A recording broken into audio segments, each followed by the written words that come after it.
All right, with the 2006 crf450, he told me he cleaned the carburetor over 20 times.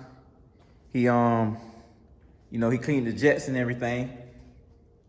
He rebuilt the carburetor, and the only thing he said, like he told me, is pretty much the valves. That's what he told me. He said he knows the valves. The valves need to be adjusted. And the timing is probably off. That's what he told me. So, I'm just gonna run through everything, check the valves, and see do they need to be shimmed anything. Try to give it that V-touch. All right, I got the gas tank and the seat off. So next thing I'm gonna do, I'm gonna take the cam cover off, and we're gonna check the valve clearances on the intake valves and the exhaust valves. And we're gonna see how that's looking. We're gonna go from there. Okay, so I got the valve cover off now. So the first thing I checked was the timing. And now, as you can see, that arrow is supposed to line up with that line up here, And so inside this hole, it should be some marks. So his timing is off. Because if I turn the chain, the cams, now it lines up down here. That's how it should line up.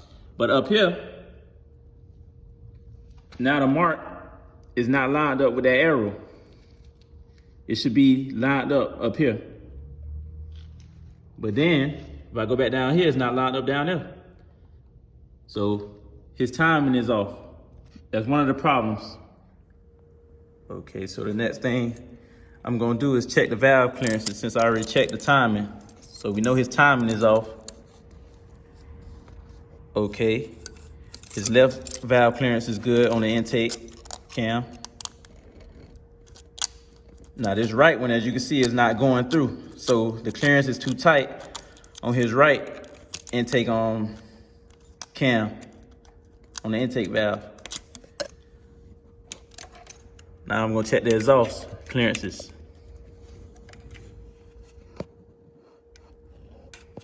Yeah, his clearance kind of tight on this one, on his right exhaust. Yeah, that's a little tight. That's a little too tight. So his right exhaust valve is too tight.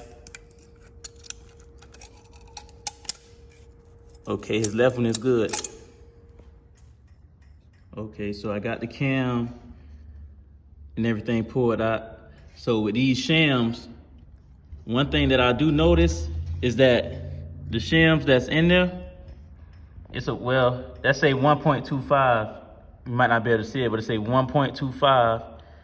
Now, that is like one of the smallest shims, that's like the smallest shim size.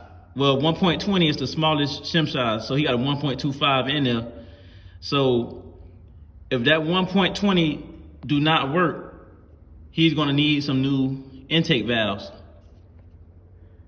Because that's the last, 1.20 is the last size. The lowest size you can go. So his valves is definitely gonna need to be replaced. But I'm gonna try that 1.20 and see if it works. See if it gives us some clearance.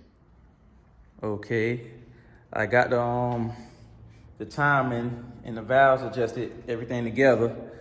So, like I said before, this is the last time this bike is gonna be able to have the valves adjusted. Because like I said, the shim size, that was the smallest shim size I used. So next time he's gonna need new intake valves. But other than that, I like to check the oil in everybody's bike and the coolant. And he don't have any motor oil. See, oil's supposed to come out this hole right there when I take the screw out. He don't have no motor oil in the bike. But I checked the coolant. He have coolant, and he have transmission fluid on this side. So I'm gonna definitely put some oil in it before we blow a motor.